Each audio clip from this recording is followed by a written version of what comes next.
Hello everyone, welcome back to My Epileptic Life, episode 3. My name is Lily and today we will be doing a quick Q&A on my seizure history.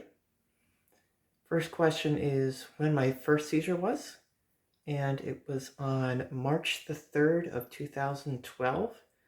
I was at church for choir practice at approximately 4 o'clock. I remember starting to kind of feel like I was losing my way a bit in terms of keeping pace with everybody in the rehearsal with the different scales and the hymns and everything. So, I tried to give it a few tries just to kind of see if maybe it was just a temporary thing, but eventually I figured out that I was not going to be lasting too long, so I decided to drive home. Probably not a smart idea, especially since I was having some vision problems at the time. Thankfully, I only lived 10 minutes away from my house, from my church.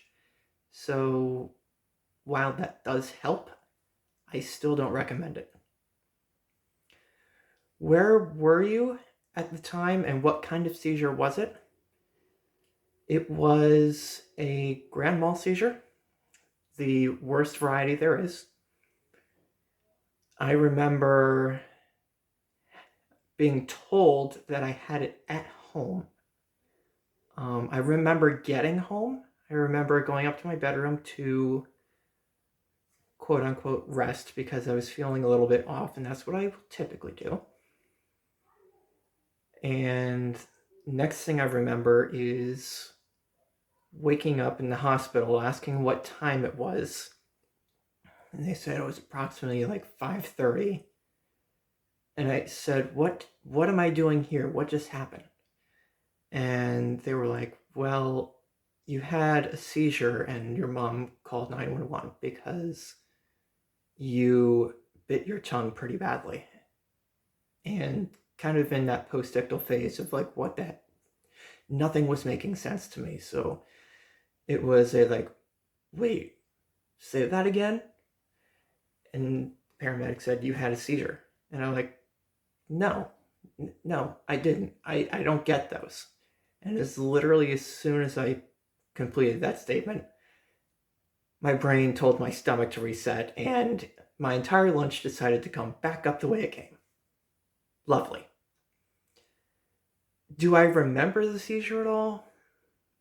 Like I said, it only in bits and pieces. I remember before it happened. I remember after it happened. Any of the specific details I was told of after the fact, and then, I kind of had to put two and two together, so to speak. It took a while, but then once I kind of understood what I was feeling, it did make sense after the fact. What kind of seizures do I have? Because everybody's different, I felt like this was a necessary question for me to answer.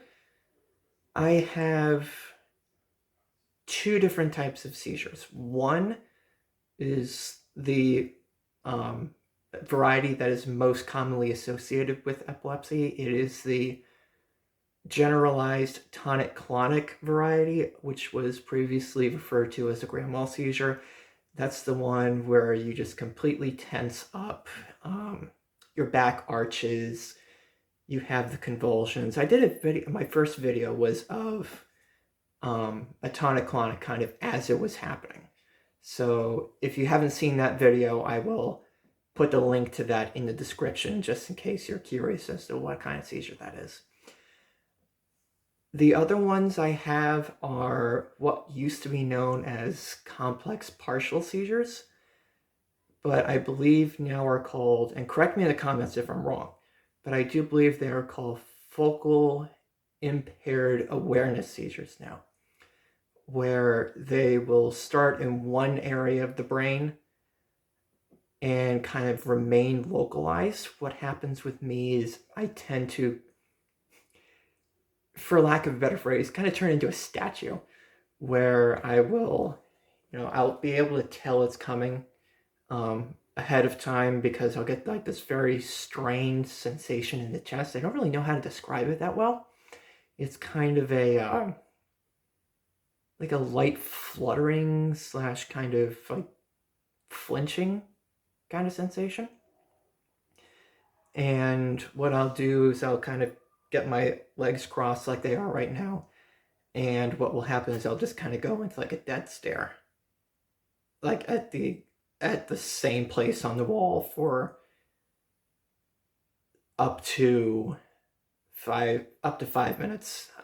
The record, unfortunately, for me is over half an hour, where it was technically called being in a catatonic state, but because it lasted so long, one could make the argument that I was in non-convulsive status epilepticus. And for those who may not know what that is, regardless of whether it's convulsive or not, that is a life-threatening condition that needs to be dealt with immediately. If someone has the tonic-clonic variety, they are in, again, correct me if I'm wrong down below, but if they're longer than 5 minutes continuous activity or have 2 or more relatively close to each other, then it is classified as status epilepticus. Do I take medication for my seizures? Yes, I do. I was on Keppra for my first 3 years, but my body eventually got used to that, so I had to switch. I switched from Keppra to lamotrigine, which is the generic name for Lamictal. We decided to use generic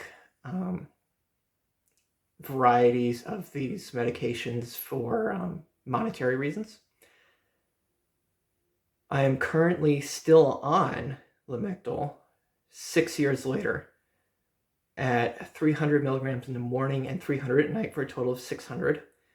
And my neurologist just a couple weeks ago decided to reintroduce Keppra into my system as well for 500 morning, 500 night, so a grand total of 1,000 milligrams there, and a combined total of 1,600 milligrams per day. Now, whether or not that's actually helping, from my perspective, I don't really know yet, because it's only been a couple weeks. But from what he has told me, this combination does tend to work really, really well. So my fingers are still crossed that it will work. And the final question, what kind of tests can I expect to need during the diagnosis process? They will do a multitude of different tests, especially once you have medication in your system, if that is recommended.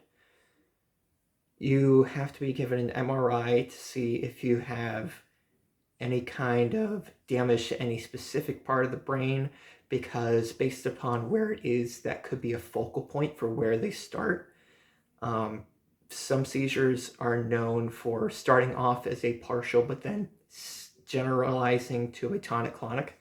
They call that a secondary generalized seizure, where it starts in one part of the brain, but then spreads to involve the entire brain. You can expect an MRI, you can expect an EEG. That is pretty much another type of brain scan where it scans the electrical activity in the brain instead of actually taking a picture thereof. It doesn't hurt. It does take a little bit of time, and depending on how severe the seizures are in terms of frequency or variety, they may decide to do a bit of a longer one. Like just a couple weeks ago, I went through a 1-day overnight EEG that I was able to take home with me. If I were to feel any events, they had a little button for me to push. Thankfully, I did that because I wound up having 1 that night and then 6 the next morning, which I am definitely not used to. Let's put it that way. So you can expect the MRI, you can expect the EEG. If it's decided that you need medication, they will need blood tests to check the levels every so often. If something's not working as well, they may decide to do another EEG on you. If they really get out of control, what they can do is they can put you in a specialized area of the hospital called the Epilepsy Monitoring Unit, where I will be going later this week. I start on Thursday for either a 3 or 4 day stay. And what they will do there is you will be continuously monitored on the EEG for the entire time. They will do their best to actually induce seizures, whether it be through flashing lights, sleep deprivation, lack of medication, you name it. They will do everything they can to bring one on, because only then will they know whether they're actually caused by epilepsy, if they're caused by what they call psychogenic non-epileptic seizures, which basically they mimic different varieties but are actually not caused by epileptic discharges in the brain. For all intents and purposes, to me though, because they do exactly the same thing, they're seizures. For me, for a common person, they're seizures. So basically what's coming up for me is I have to get a COVID test on Tuesday, make sure everything's okay before I go into the EMU. I'm a little bit nervous because I don't really know what to expect, but at the same time, because all my seizures have really just kind of grown out of control the last month or so, I'm actually really excited. As crazy as that sounds, I am so ready to just get this over with. I want to know what's going on. I want to know where they start, why they do what they do. I want to get the treatment plan under control, so that way I can at least not feel nearly as stressed about having them. One thing that seizures can really do is raise the stress levels, because especially if you have a lot of them in a short period, you don't know when they're going to happen. So, at least for me, not knowing when they'll occur and what variety they'll be does tend to put a lot of strain on me emotionally, but not physically. I don't really get the tense, I need to do something about this right now kind of thing. I don't, kind of lose it emotionally, just kind of ride the roller coaster, I guess you could say. For me, I know it's a part of my life. There's nothing I can do about it. When the brain decides that it wants to reset, it will hit the reset button. And it's not fun. I don't like it. I'd much rather it not happen. But it does. And, after 9 years, I'm just so used to it. I'm like, okay, I had another one. Great. Let's just go back to bed and rest. Sometimes it's easier said than done. I can't really make up my mind whether I want to rest or not. Sometimes I want to go downstairs, try to eat something. Sometimes I want to take a shower to wake up. It kind of goes back and forth for a little while. My postictal period tends to last upwards of 36 to 48 hours, depending on severity and how long it lasts. But once it's over and the relief starts setting in, it makes it so much easier. It makes me feel so much better. Again, nothing anybody can do about them, but once they're over and you can just kind of sleep it off, it is the most wonderful feeling there is. My next update, unless I have something to report, will be in roughly a week's time once I get out of the EMU. For now, though, this has been Lily Akers. I appreciate you taking time to watch this video. If you do enjoy epilepsy content and understanding how others are going about their business and how they deal with their seizures, do consider liking the video and subscribing, plus hit the notification bell. That way you never do miss a video, whether it be on epilepsy or other topics. But for now, everyone stay safe, hopefully have a seizure-free day, and I will see you in the next video. Peace.